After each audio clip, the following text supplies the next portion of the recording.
கோவையில் உள்ள மாநகராட்சி பள்ளிகளை நவீன முறையில் தரம் உயர்த்துவது மற்றும் பள்ளிகளுக்கு தேவையான அத்தியாவசிய பணிகள் குறித்து ஆலோசனைக் கூட்டம் கோவை மாநகராட்சி கல்விக்குழு சார்பாக நடைபெற்றது. கோவை மாநகராட்சி அரசு பள்ளிகளுக்கு நிறைவேற்றப்பட உள்ள புதிய திட்டங்கள் மற்றும் பள்ளிகளின் தர மேம்பாட்டை உயர்த்துவது தொடர்பாக கோவை மாநகராட்சி கல்விக்குழு தலைவர் மாலத்தி தலைமையில் ஆலோசனைக் கூட்டம் மாநகராட்சி வளாக அரங்கில் நடைபெற்றது. இதில் மாநகராட்சி பொறியாளர்கள், மண்டல அதிகாரிகள், மாமன்ற உறுப்பினர்கள், கல்வி அதிகாரிகள் உள்ளிட்டோர் கலந்து கொண்டனர்.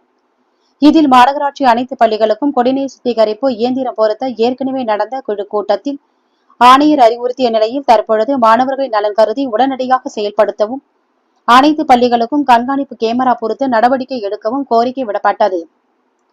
மேலும் நடந்து முடிந்த 10 மற்றும் 12ஆம் வகுப்பு அரசு பொதுத் தேர்வில் 100க்கு 100 மதிப்பெண் பெற்ற மாணவர்களுக்கு ஊக்கத்தொகை வழங்குதல் குறித்தும், கல்வியாண்டு தொடக்கத்திலேயே கற்றல் கையேடு வழங்குதல், மாநகராட்சி பள்ளிகளில் கழிப்பறை வசதிகள், கட்டிட மற்றும் கட்டுமான பணிகளை விரைந்து முடிக்க நடவடிக்கை மேற்கொள்வது குறித்து ஆலோசனை நடைபெற்றது.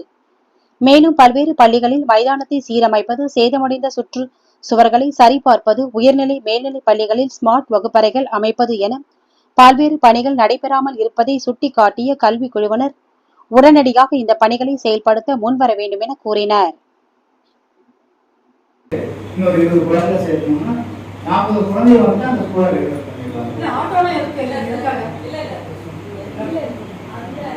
ஆப்போசிட்ல ஒரு பிரைவேட்